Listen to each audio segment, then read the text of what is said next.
What's up, family? Trail here, and we are headed down a bumpy road, a slippery slope, if you will. We heard from the Fed chairman yesterday, and basically he told us things are not getting better. Inflation is not dropping fast enough, and the road ahead is looking rather grim. Also, we have an update on the devastating earthquake that happened earlier this week. We are sitting at around 8,000 deaths so far and still counting.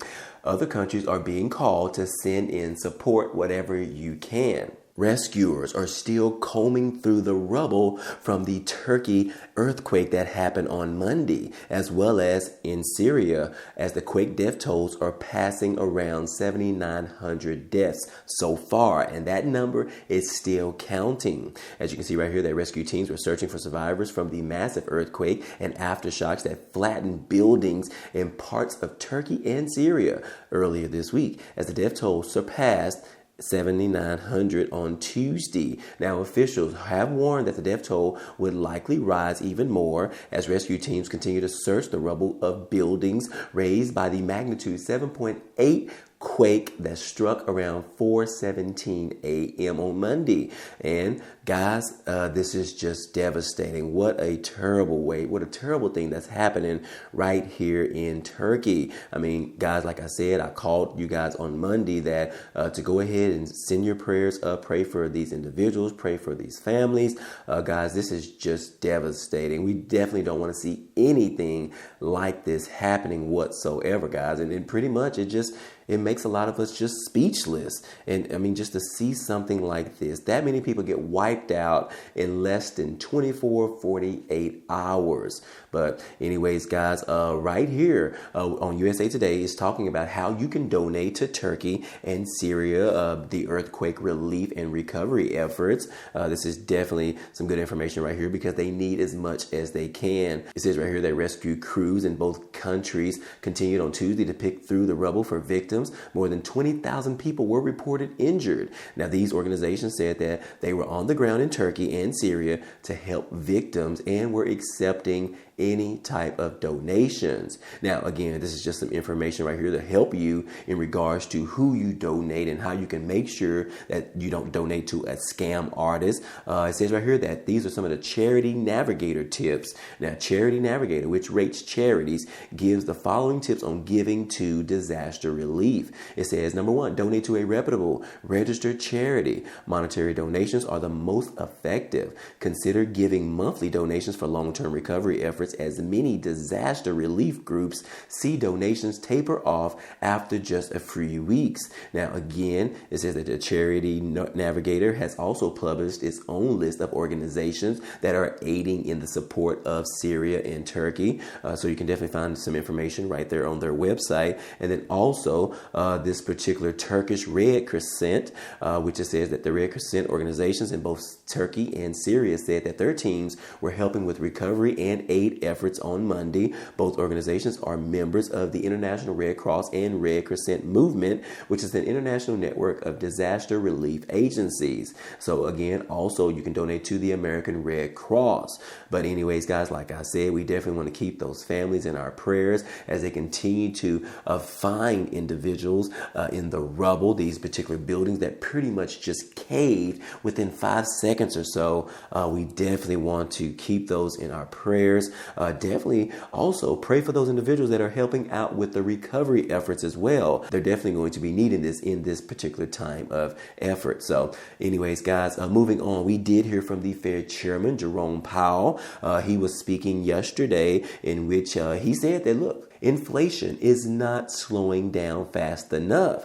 In fact, in the future, we will probably be on a very bumpy road, he said. Now, you can see right here that the Fed chairman, Jerome Powell, said on Tuesday that a stronger than expected jobs report shows that the process of bringing inflation down won't be very smooth, and it will take quite a bit of time. Powell did not signal that the hot jobs report would prompt the Fed to act more aggressively than previously thought of, but he did repeat that further interest rate increases would be necessary to contain inflation. He says that right now inflation is sitting at around 8 and 9%, and he wants to bring inflation down to around the 2% mark. Now, this particular process is not going to be very smooth. It's probably going to be a very bumpy road, he said. Now, again, Powell said that the report kind of shows you why we think that this will be a process that takes a significant period of time, which means it's going to take a very lot in order to bring the inflation down to around 2%. The Fed chairman said that he is willing to do anything in order to bring down the inflation, which means that if he has to, he will continue to raise interest rates, which in turn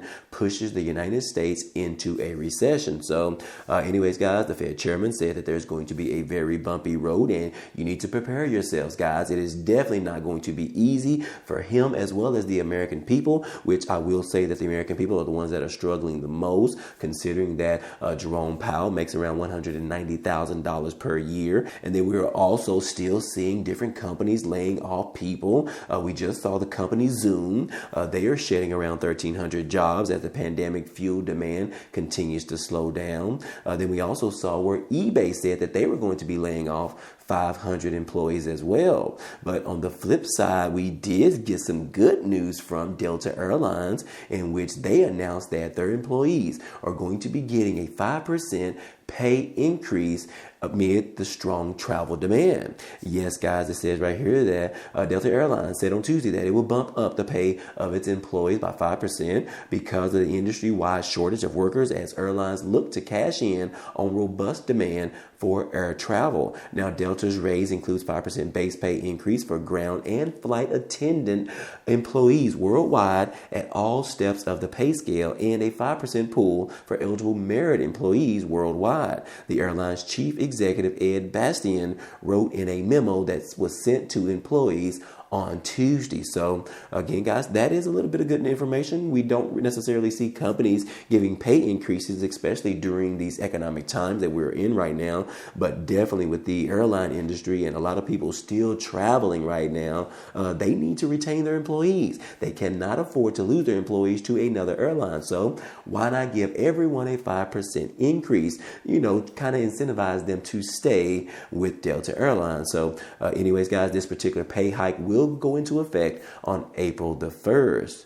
Now, again, moving on, we talked about it previously in regards to the China white balloon that was flying over the United States for several days, in which on Sunday, an F-22 ended up shooting down the Chinese spy balloon. And now the Navy has been trying to collect debris from this particular balloon that pretty much fell over the coast of South Carolina. And the Navy just released some of the first photos of the Chinese balloon debris. And as you can see right here, guys, in the photo, you can see that all of these particular Navy individuals were on this rather small boat. Looks like there's around 10 Navy individuals on this boat, and they pretty much found the remains of the white Chinese balloon. So anyways, guys, this is just the first piece of information. Like I said in the previous video, that they're going to be analyzing the data from this particular balloon to find out exactly what China was doing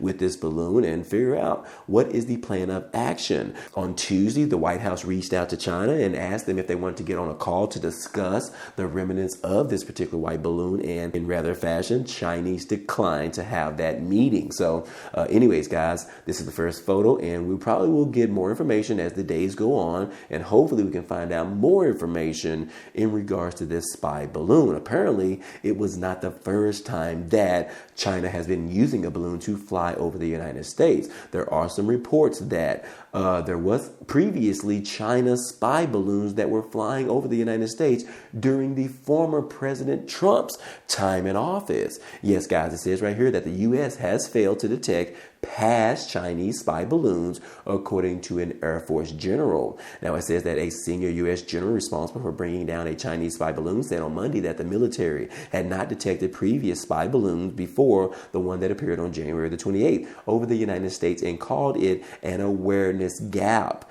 Now, the Pentagon said over the weekend that the Chinese spy balloons had briefly flown over the United States at least 3 times during President Donald Trump's administration, and one previously under President Joe Biden.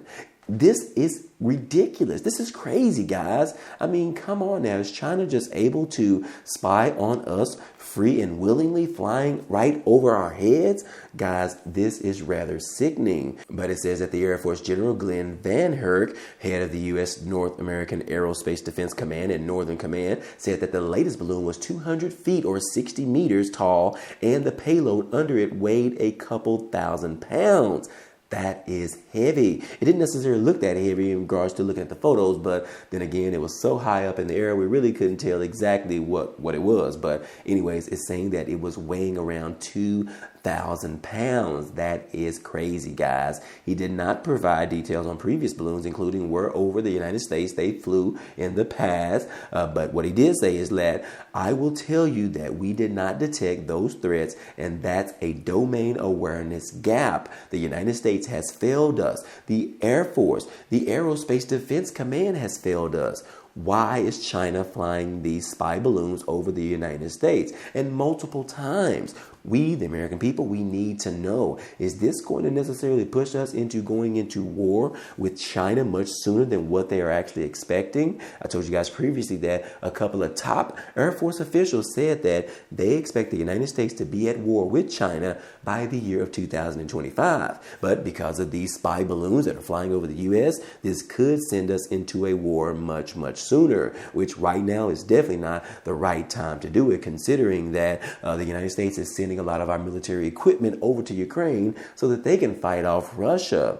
So again, guys, that is just the latest information that we have in regards to this Chinese white balloon that was flying over the United States. And then we recently heard from Senators Marjorie Greene Taylor, in which she's calling for a probe into why the former president Donald Trump was unaware of previous Chinese balloons. Yes, Representative Marjorie Taylor Greene on Monday called for a probe into why President Trump was apparently not informed of previous Chinese surveillance balloons that Biden officials are saying crossed over the United States at least 3 times during the previous administration. She said that, look, if it is true, the Pentagon purposely did not tell President Trump of Chinese spy balloons during his administration, then we had a serious breach in command during the Trump administration. Now, she did post this message on Twitter, but she does bring up some valid points here. Why wasn't the former president Donald Trump made aware of these Chinese spy balloons? Could it be because he was definitely a huge opponent of China, in which he was always calling them out?